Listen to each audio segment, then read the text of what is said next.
Damai sejahtera Allah yang melampaui segala akal akan memelihara hati dan pikiranmu dalam Kristus Yesus. Kita berdoa. Saat ini Tuhan, kami mau mendengarkan firman-Mu. Kami percaya bahwa firman-Mu yang akan menerangi hati kami, menerangi kehidupan kami, sehingga apa yang akan kami lakukan benar-benar sesuai dengan apa yang Tuhan kehendaki. Berkati hamba-Mu yang menyampaikannya Tuhan, dan berikan hati yang tenang dan teduh kepada jemaat-Mu yang mau mendengarkan kebenaran firman-Mu. Amin. Saudara-saudari yang terkasih, nas khotbah kita hari ini dikutip dari surat Roma pasal 10 ayat 16 sampai ayatnya yang ke-21. Roma pasal 10 ayat 16 sampai ayatnya yang ke-21. Beginilah firman Tuhan. Tetapi tidak semua orang telah menerima kabar baik itu. Yesaya sendiri berkata, Tuhan, siapakah yang percaya kepada pemberitaan kami? Jadi iman timbul dari pendengaran dan pendengaran oleh firman Kristus. Tetapi aku bertanya, adakah mereka tidak mendengarnya? Memang mereka telah mendengarnya. Suara mereka sampai ke seluruh dunia dan perkataan mereka sampai ke ujung bumi. Tetapi aku bertanya, adakah Israel menanggapinya? Pertama-tama Musa berkata, aku menjadikan kamu cemburu terhadap orang-orang yang bukan umat dan membangkitkan amarahmu terhadap bangsa yang bebal. Dan dengan berani Yesaya mengatakan, aku telah berkenan ditemukan mereka yang tidak mencari aku. Aku telah menampakkan diri kepada mereka yang tidak menanyakan aku. Tetapi tentang Israel ia berkata, sepanjang hari aku telah mengulurkan tanganku kepada bangsa yang tidak taat dan yang membantah. Demikianlah pembacaan firman Tuhan. Shalom. Tema kita malam ini atau hari ini, iman timbul dari pendengaran. Bapak Ibu, seorang anak akan berhasil dan sukses di dalam kehidupannya ketika ia mau dengar-dengaran dengan apa yang disampaikan oleh orang tua atau orang yang lebih berpengalaman dari dia. Seseorang akan berhasil dan sukses di dalam pekerjaannya, di dalam karirnya ketika ia dengar-dengaran atau ketika ia mendengarkan petua, arahan, bimbingan dari orang-orang yang mengarahkan supaya ia bisa memberhasilkan usahanya tersebut. Tetapi sebaliknya, ketika tidak mau dengar-dengaran, maka akan terjadi kekecewaan yang sangat signifikan. Saudara-saudari yang terkasih dalam Kristus Yesus, apa yang dialami oleh jemaat Roma, ini Paulus berkeluh kesah. Apa yang tengah dialami oleh Roma pada saat itu Bapak Ibu, rupanya Rasul Paulus mengalami tantangan di dalam pemberitaan Injil kepada mereka. Lalu bagaimana Paulus menjelaskan kepada mereka bahwa ketika mereka tidak mendengarkan, tidak menanggapi firman itu, maka akan sama seperti bangsa Israel. Inilah yang dikisahkan Paulus dalam nas yang sudah kita baca tadi Bapak Ibu. Paulus menceritakan tentang penolakan terhadap Injil pada masa perjanjian lama. Penolakan terhadap firman Tuhan. Nabi Yesaya pernah mengalami penolakan yang berulang-ulang. Sama seperti yang dialami oleh Rasul Paulus di Roma. Lalu ia menceritakan itu. Dulu bangsa Israel ketika Yesaya melakukan pelayanan, memberitakan kebenaran firman Tuhan, Israel sebagai umat pilihan Tuhan yang seharusnya mereka itu menjadi bangsa yang lebih dekat dengan Tuhan, yang lebih dekat dengan kebenaran firman, namun rupanya mereka adalah orang-orang yang menolak firman Tuhan itu sendiri. Mereka tidak mau mendengarkan dan malah mengabaikan. Mereka tidak taat dan tidak setia, sehingga membuat iman mereka tidak bertumbuh dengan baik. Kehidupan beriman umat Allah ini ada dalam kebebalan dan kemerosotan. Ini yang diceritakan oleh Rasul Paulus kepada jemaat Roma. Karena kenapa Bapak Ibu diceritakannya, ia melihat bahwa kejadian tersebut terulang juga sama seperti yang terjadi di Roma pada saat itu. Beberapa kali pemberitaan Injil ditolak. Dan termasuk juga pemimpin bangsa tersebut pada saat itu tidak toleran dengan yang namanya Injil atau orang-orang Kristen. Bapak Ibu saudara-saudari, lalu Paulus menjelaskan bahwa rupanya yang membawa kabar sukacita di negara Roma pada saat itu adalah orang-orang Yahudi. Dan yang mengherankan, walaupun orang Yahudi yang membawa pemberitaan firman Tuhan, tetapi gereja mula-mula di jemaat Roma bukanlah orang Yahudi, tetapi orang non-Yahudi.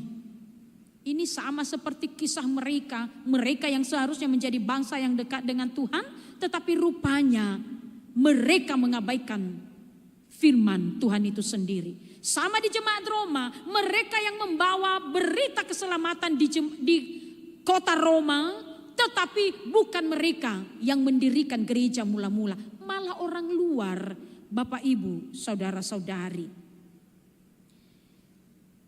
Mengapa hal ini terjadi sebenarnya? Mengabaikan firman Tuhan itu. Ini karena sikap hati yang tidak menerima dan belajar firman Tuhan. Dan mereka juga kurang mendengarkan firman Tuhan itu sendiri. Dalam pemberitaannya Bapak Ibu, Paulus itu dari rumah ke rumah. Ia mendatangi, ia menginjili, ia berusaha supaya orang-orang di sana benar-benar dibaharui, diselamatkan oleh berita Injil itu sendiri. Mereka memang mendengar. Mereka memang memberikan telinga untuk mendengarkan firman Tuhan. Tetapi persoalannya sekarang mereka meragukan kebenaran firman itu sendiri. Mungkin mereka tidak selektif dalam mendengar, padahal itu adalah kabar keselamatan. Mungkin juga mereka sengaja mengeraskan hati karena ajaran itu berbeda dengan ajaran yang mereka yakini. Karena tadi orang Yahudi yang membawa firman Tuhan itu kepada mereka, yaitu mereka meyakini Talmud dan Mishnah. Ini tafsiran Taurat yang menurut adat orang Yahudi. Bagi orang Yahudi, Injil itu dianggap sebagai batu sandungan. Dan sementara orang Yunani memandang Injil itu adalah sebagai suatu kebodohan. Bapak Ibu saudara-saudari, karena itu dalam suratnya Paulus ini bermaksud memberi peringatan kepada mereka dengan mengingatkan mereka akan apa yang terjadi dengan bangsa Israel karena ketidakpercayaan, ketidaksetiaan dan kebebalan mereka. Allah cemburu, ia marah dan murka terhadap bangsa itu sehingga ia menghukum mereka. Penghukuman yang dilakukan Tuhan itu Bapak Ibu, ia mengizinkan bangsa-bangsa kafir untuk menindas dan menjajah mereka. Namun sebagaimana ada pepatah yang mengatakan bahwa di ujung cemeti ada emas. Bahwa maksud Allah menghukum mereka supaya mereka menyadari kesalahan yang telah diperbuat. Meskipun Tuhan menghukum mereka, tetapi Allah tetap mengasihi umat tersebut. Sekalipun bangsa Israel tidak mencari dan menanyakan keberadaannya, tetapi ia tetap mencari dan mengulurkan tangannya untuk menolong mereka. Ini dilakukannya Bapak Ibu sebagai bukti bahwa kasih Allah itu tidak terbatas kepada manusia yang diciptakannya. Oleh sebab itu, tentu harus diresponi dengan iman yang teguh akan kasih dan penyertaannya. Paulus berharap kepada jemaat di Roma dan mungkin kita juga saat ini, supaya dalam mendengarkan firman Tuhan itu harus ada refleksi. Jangan hanya mendengarkan tetapi membenahi kehidupan ini di dalam keberimanan. Bagaimana dengan kita saat ini Bapak Ibu? Apakah kita sudah mendengar firman Tuhan itu? Apakah kita sudah memberikan hati untuk menyimpan firman Tuhan itu, memberikan mata dan telinga untuk menerima, melihat dan mendengar kebenaran firman Tuhan itu? Sebagaimana tumbuhan akan menjadi layu bila tidak disirami air, begitu juga dengan iman kita menjadi gersang bila kita tidak selalu menerima, membaca dan mendengarkan kebenaran firman Tuhan itu. Bapak Ibu saudara-saudari, si Paulus menekankan tentang pendengaran. Ini tadi tema khotbah kita, iman timbul dari pendengaran. Bagi Paulus ini iman kepada Tuhan timbul oleh karena pendengaran akan firman-Nya. Kita beriman karena kita sudah mendengar. Kita percaya karena kita sudah menerima apa yang seharusnya kita percayai itu. Pendengaran ini amat penting Bapak Ibu. Dan ini menentukan karena erat kaitannya dengan iman kepada Tuhan. Dampak mendengar firman Tuhan adalah munculnya iman. Seperti mata rantai yang bersambung ini. Dari mendengar firman Tuhan, bisa mengenal Tuhan, lalu berlanjut kepada beriman kepadanya. Itulah mata rantainya Bapak Ibu. Selalu mendengar firman-Nya akan memperteguh iman kita kepada Tuhan. Dan ini adalah rantai dari awal keselamatan. Awal rantai itu bertumpu pada pendengaran. Berarti sekarang Bapak Ibu mari kita gunakan telinga ini untuk mendengar yang hal-hal yang baik. Dalam Matius pasal 11 ayat 15 berkata, siapa bertelinga, hendaklah ia mendengar. Siapa bertelinga, hendaklah ia mendengar. Telinga kita bukan diciptakan untuk mendengar hal-hal yang tidak baik. Misalnya ini tentang gosip. Telinga kita diciptakan untuk mendengar sesuatu yang baik, yaitu firman Tuhan. Tapi anehnya tidak bisa kita pungkiri ya Bapak Ibu. Kadang kita lebih seru mendengarkan gibahan-gibahan di luar sana atau ketika sedang menggosip yang bikin hati kita dan mata kita melebar. Bahkan darah kita meronta-ronta kalau mendengarkan sesuatu hal yang luar biasa. Kita akan terus memberi telinga untuk itu, untuk mendengarkan. 1 jam, 2 jam, 3 jam, tidak terasa setengah hari, 1 hari. Bahkan kalau bisa besok lagi kita lanjutkan untuk menanyakan. Kita akan menelusuri dari A sampai Z. Sampai kita puas mendengarkan itu. Dan kita tidak henti-hentinya akan terus bertanya dan bertanya. Ada semangat baru kalau kita lagi menggosip atau menggibah. Tapi kalau mendengarkan firman Tuhan, 5 menit masih oke. 10 menit mata masih oke lagi. 15 menit, 20 menit ke atas, hati-hati. Sudah mulai gelisah itu, kaki sudah mulai digesek-gesek di bawah, sudah mulai kerasa gerusuk. Lalu HP akan dibuka. Apa yang dilihat? Cek story, cek WA masuk, cek Facebook, siapa tahu ada yang lebih heboh, ada yang lebih menarik dari khotbah. Lalu kita senyum-senyum sendiri, seperti orang yang lagi jatuh cinta. Itulah kita realita ini yang bercerita Bapak Ibu. Malam ini kita diingatkan untuk firman Tuhan. Orang Kristen seharusnya mendengarkan, memberi telinga untuk firman Tuhan. Jangan hanya pada saat nyanyi seperti lagu kita tadi. Yai mana ya awat angada saya leo goyang da. Teramu reba goyang si terkenal da goyang bebek, goyang itik atau goyang apalah. Kalau berdoa lagi, wow luar biasa. Bahkan kita sampai mengatakan, Tuhan dengarkan doaku, Tuhan tolong aku, dengarkan aku. Foto dong oke gue boleh balangi. Tapi persoalannya apakah kita sudah mau mendengarkan Tuhan itu atau tidak melalui firman-Nya? Jangan kita hanya heboh dalam nyanyi, heboh dalam doa, tetapi telinga ini tidak mau mendengarkan dan menerima kebenaran firman Tuhan. Bapak Ibu saudara-saudari, jangan kita semangat 45 untuk bernyanyi, jangan kita semangat 45 untuk menaikkan doa-doa syafaat kita. Tetapi di dalam mendengarkan firman Tuhan, kita layu. Malam ini kita diingatkan. Yang Bapak Ibu saudara-saudari, dengarkanlah firman Tuhan. Kita memiliki 2 telinga dan 1 mulut. Apa artinya? Kita harus banyak mendengar dan sedikit berkata-kata. Dalam Yakobus pasal 1 ayat 19 dikatakan, hendaklah setiap orang cepat untuk mendengar dan lambat untuk berkata-kata. Karena kenapa? Mendengarkan firman Tuhan itu tidak pernah sia-sia. Dan selektiflah dalam mendengar hal-hal apa saja Bapak Ibu. Sebab iblis itu sering sekali menggoda kita.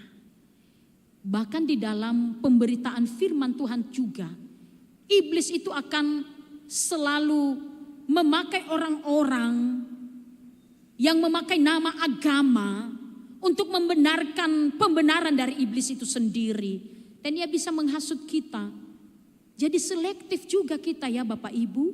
Jangan semua juga ketika mendengar, oh itu kan dari firman Tuhan. Padahal kita tidak tahu sebenarnya itu sudah merusak keimanan kita.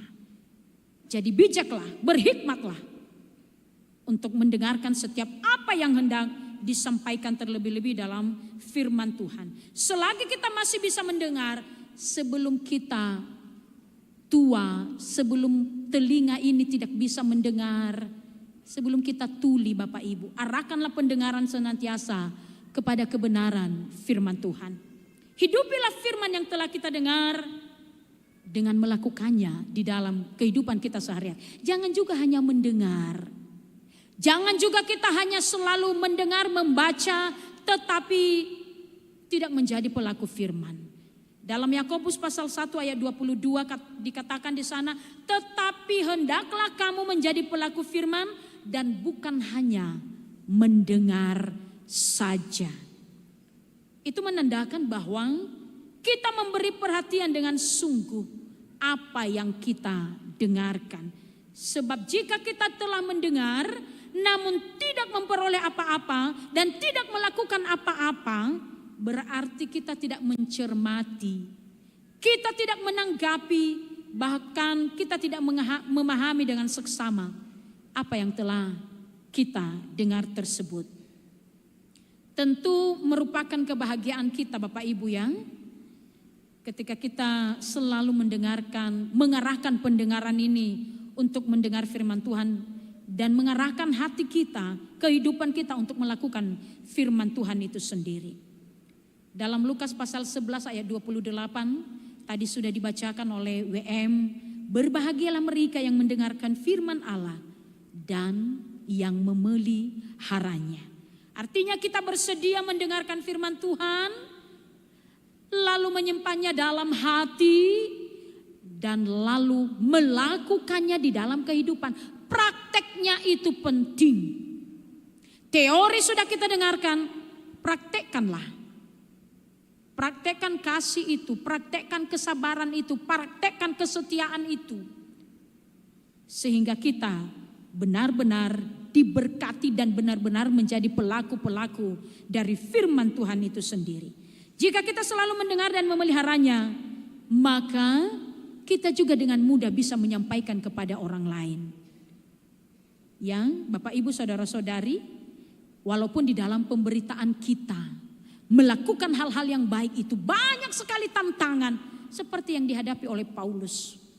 Banyak sekali memang hambatan ketika kita melakukan hal-hal yang baik itu. Tetapi kita tak perlu khawatir dan takut. Tetaplah mendengar dan perdengarkan Injil itu kepada orang. Kepada siapa saja, kepada keluarga kita, kepada teman kita, bahkan kepada musuh kita sekalipun. Perdengarkanlah berita keselamatan itu. Sehingga kita akan diberkati dan mereka juga menjadi berkat. Bapak Ibu Saudara-saudari, iman timbul dari pendengaran. Oleh karena itu perbaiki pendengaranmu. Mulai dari sekarang, mendengarkanlah dengan baik. Bacalah firman Tuhan itu, renungilah dalam kehidupanmu, dengarkan setiap firman ketika ada di televisi, di radio, bahkan pun di YouTube, di Facebook ada khotbah-khotbah rohani. Dengarkan. Jangan langsung kamu skip, ini sudah biasa firman-firman itu Tuhan saja itu yang kemarin, hari ini, esok lagi. Afulimano ita. Jangan seperti itu Bapak Ibu Saudara-saudari. Mari cintailah firman Tuhan itu. Dan kita percaya bahwa firman Tuhan itu sudah benar dan tidak pernah salah.